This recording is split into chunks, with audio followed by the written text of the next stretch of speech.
నీలాంటి వాడినే తయారు చేసాం, నీలాంటి వాడినే తయారు చేసాం.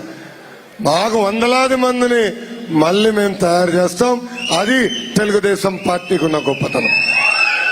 వెంకట్రావు గారు ఒక మాట అన్నారు, లోకేష్ మంగళగిరిలో ఓడిపోయాడు, అందరూ ఎగతాళి చేస్తున్నారు. అవునన్నా, మంగళగిరిలో ఓడిపోయా.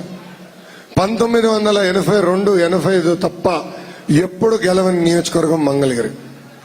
తెలుగుదేశం పార్టీ ఎప్పుడు గెలవాల. నేను బాబు గారికి నాకు పదే పదే చెప్పారు, నువ్వు కుప్పంకి వెళ్ళు, ఈజీగా ఉంటుంది, నేను ఎక్కడికి వెళ్ళినా నేను పోటీ చేసినా గెలుస్తానంటే ఒకటి చెప్పిన.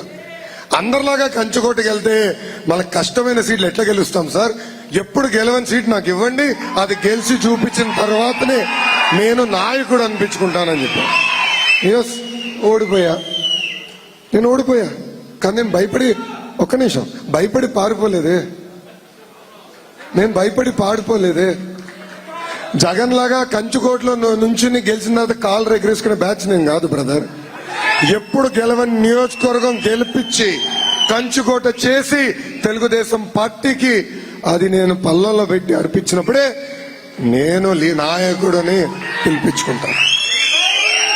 అది ఈ లోకేష్ కున్న చిత్తశుద్ధి. ఓడిపోయిన దగ్గర నుంచి వదలబెట్లా. మొన్న మంగళగిరిలో మీరే చూశారు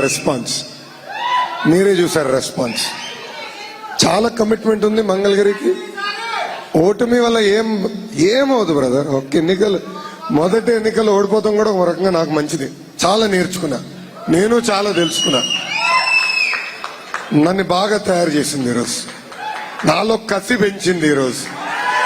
ఆ కసే మనకి ఫ్రైడే కోర్టు లేదు కదా, వారానికి 3 రోజుల హాలిడే లేదు కదా. ఆ కసే ఈ లోకేష్ ని ఒక్కరోజు బ్రేక్ లేకుండా నడిపిస్తుంది. కార్యకర్తలు కూడా చెప్తున్నాం, రేపు మన అధికారంలోకి వచ్చిన తర్వాత కూడా నిరంతరం మీకు అందుబాటులో ఉంటాడు ఈ లోకేష్. ఇక్కడున్న చాలా మందికి తెలుసు, రాత్రి మెసేజ్ పెట్టిన అర్ధరాత్రి అయినా నేను రిప్లైలు కొడతా. ఇమ్మీడియట్ గా ఇష్యూ ఉంటే నేను స్పందిస్తా. హౌస్ లీగల్ హెల్ప్ కావాలంటే యుద్ధ ప్రాతిపదికంగా పార్టీ ఆఫీస్ కూడా అర్ధరాత్రి లేపిన రోజులున్నాయి.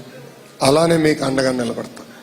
ఇంకో పక్కన ఈరోజు పెద్ద ఎత్తున వైకాపా పార్టీ నుంచి కూడా తెలుగుదేశం పార్టీలో చేరేదానికి చాలా మంది నాయకులు, కార్యకర్తలు అందరూ కూడా వచ్చారు. వాళ్ళందరినీ